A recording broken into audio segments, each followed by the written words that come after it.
Hello friends, Chanakya academy में आप सभी को अश्विनी सर का नमस्कार। जैसा कि आप जानते हैं कि करंट अफेयर्स का क्लास शुरू कर दिए हैं। ये करंट अफेयर्स में आज हम पढ़ेंगे चर्चित घटनाएं। ये चर्चित घटनाएं ये पार्ट 3, ध्यान रखेंगे।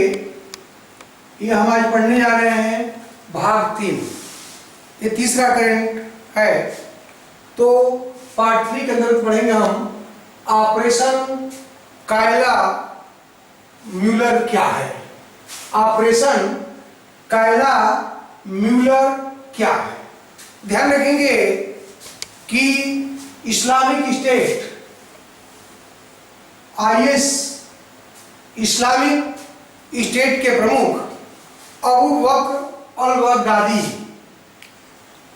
Abu Bakr al Baghdadi, IS प्रमुख अबू बकर अल बगदादी को मारने के लिए अमेरिका द्वारा चलाया गया एक अभियान है, एक ऑपरेशन था। प्रश्न आपका है कायला म्यूलर क्या है, तो आप कह सकते हैं कि इस्लामिक स्टेट IS के प्रमुख अबू बकर अल बगदादी को मारने के लिए अमेरिका द्वारा चलाया गया एक ऑपरेशन है, जिसका पूर्ण नाम है कायला म्यूलर। और प्रश्न खड़ा होता है कि कायला म्यूलर ही को नाम दिया गया। तो आप ध्यान रखेंगे कि जिस समय बगदादी को मारा गया, जिसमें बगदादी का खात्मा हुआ, वह सीरिया में, ध्यान रखेंगे, वह सीरिया के एक प्रांत है इदलिक। सीरिया के इदलिक प्रांत के ये बारिश गांव के एक सुरंग में छिपा था, जिसमें बगदादी का खात्मा हुआ। वह सीरिया के इदलिक प्रांत के बारिश गांव में छिपा हुआ था। बारिश गांव के एक सुरंग में छिपा था, और इसका नाम, इस ऑपरेशन का नाम कायला म्यूलर ही को रखा गया। तो इसके बारे में थोड़ा सा ध्यान देने की बात यह है कि यह नाम एक अमेरिकी मानवाधिकार कार्यकर्ता कायला म्यूलर के नाम पर यह कूट नाम रखा गया है, क्योंकि इस अमेरिकी मानवाधिकार कार्यकर्ता को इस्लामिक स्टेट ने अपहरण कर लिया था, और अपहरण करके 18 मास कैद में रखा। और 18 मास कैद में रखने के बाद कायला म्यूलर की हत्या कर दी गई थी। ये 2015 ईस्वी में। तो एक अमेरिकी मानवाधिकार कार्यकर्ता ये कायला म्यूलर के नाम पर इस ऑपरेशन का कूट नाम एक कायला म्यूलर रखा गया था, और इसी ऑपरेशन के द्वारा इस्लामिक स्टेट के प्रमुख अबू बकर अल बगदादी का खात्मा किया गया था, जो सीरिया देश के इदलिक प्रांत के बारिश गांव में एक सुरंग में छिपा हुआ था। नेक्स्ट दूसरा पॉइंट है कि वाइपर रोबोट क्या है। वाइपर रोबोट क्या है, तो ध्यान रखेंगे कि अमेरिकी स्पेस एजेंसी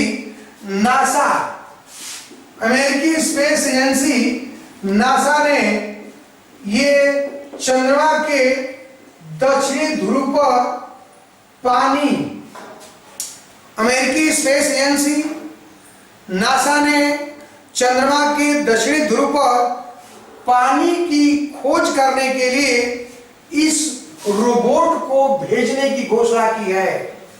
वाइपर रोबोट को भेजने की घोषणा अमेरिकी अंतरिक्ष एजेंसी नासा के द्वारा चंद्रमा के दक्षिणी ध्रुव पर पानी का पता लगाने के लिए भेजने की घोषणा की गई है। यह एक रोबोट है जो चंद्रमा के दक्षिणी ध्रुव पर पानी का पता लगाएगा। नेक्स्ट जीसी मुर्मू कौन है? ध्यान रखेंगे, प्रश्न आपका है कि जीसी मुर्मू कौन है। तो ध्यान रखेंगे कि जीसी मुर्मू, इनका पूरा नाम है गिरीश चंद्र मुर्मू। ये गिरीश चंद्र मुर्मू ये गुजरात कैडर के आईएएस अधिकारी हैं, गुजरात कैडर के आईएएस अधिकारी हैं, और इन्हें वर्तमान सेंट्रल गवर्नमेंट ने जम्मू कश्मीर का ये प्रथम उप राज्यपाल नियुक्त किया है। तो हम कह सकते हैं कि जीसी मुर्मू, गिरीश चंद्र मुर्मू ये जम्मू कश्मीर के प्रथम उपराज्यपाल हैं। जब यहीं से प्रश्न पूछा सकता है कि इसी के समय लद्दाख भी एक केंद्र शासित देश के रूप में निर्माण हुआ था, तो लद्दाख के प्रथम उपराज्यपाल कौन है?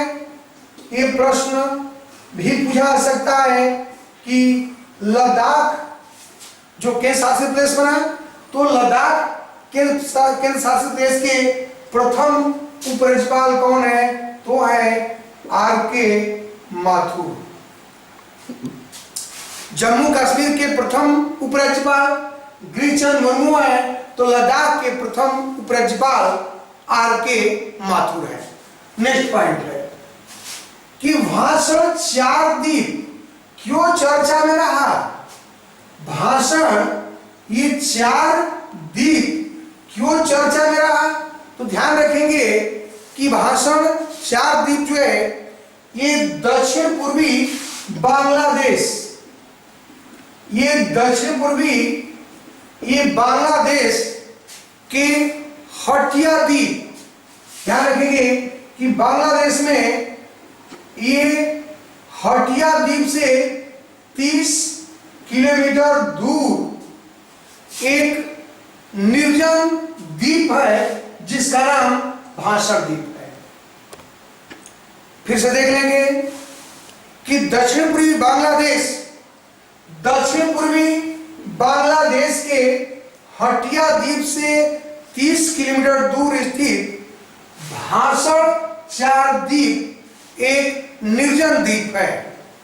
यहां पर जो बर्मा या वर्तमान नाम म्यांमार से निर्वासित रोहिंग्या, ये रोहिंग्या जो मुसलमान शरणार्थी है, इन शरणार्थियों को यहां पर बसाने की बांग्लादेश सरकार की योजना है, और बांग्लादेश सरकार ने यहां पर आवासों का निर्माण भी कर लिया है।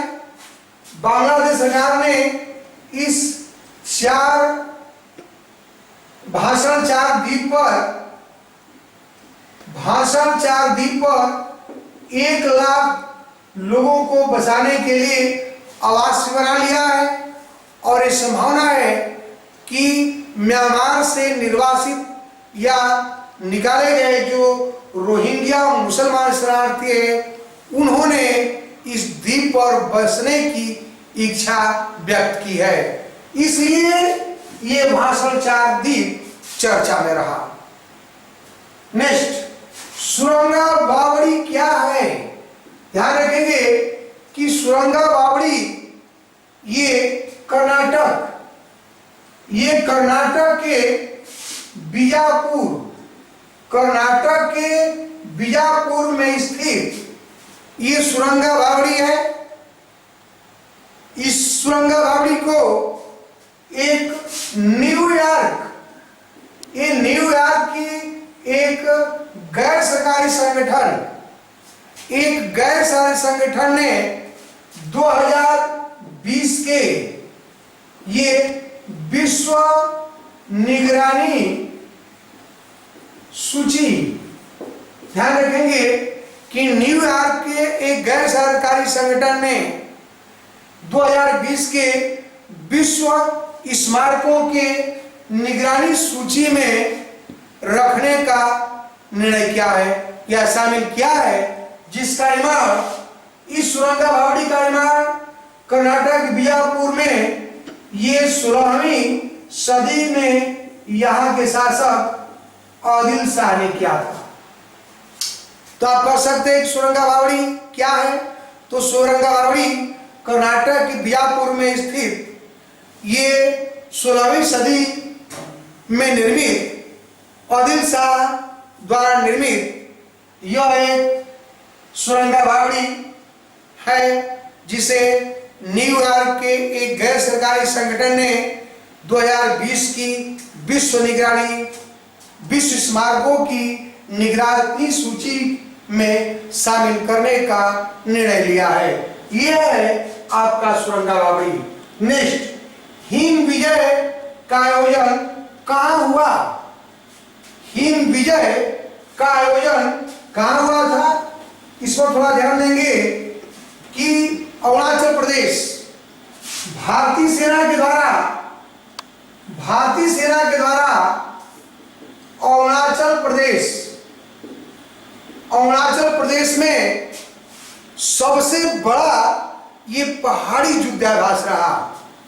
भारतीय सेना द्वारा अरुणाचल प्रदेश में अब तक का ये सबसे बड़ा हम कह सकते हैं कि पहाड़ी युद्धाभ्यास था, जो लगभग 14,000 फीट, ये 14,000 फीट की ऊंचाई पर किया गया था।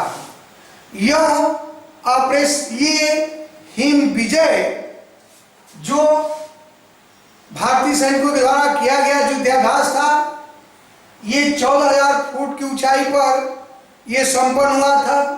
हालांकि इस युद्धाभ्यास का चीन ने विरोध किया था। चीन के विरोध का कारण सभी जानते होंगे कि वह अरुणाचल प्रदेश के एक बड़े भाग को तिब्बत का एक भाग मानता है। तो चीन ने भारतीय सेना द्वारा किए गए इस युद्धाभ्यास का विरोध किया था और ये अरुणाचल प्रदेश में सेना द्वारा चलाया गया यह अब तक का सबसे बड़ा युद्धाभ्यास था, जो सर्वाधिक ऊंचाई 14,000 फीट की ऊंचाई पर यह संपन्न हुआ था। लास्ट पॉइंट है, टिक्की मौसी क्या है? टिक्की मौसी क्या है? तो सबसे बड़ी बात यह है, यह बच्चों एवं महिलाओं, ध्यान रखेंगे कि बच्चों व महिलाओं को पोषण के बारे में जागरूक करने के लिए या जागरूकता फैलाने के उद्देश्य से उड़ीसा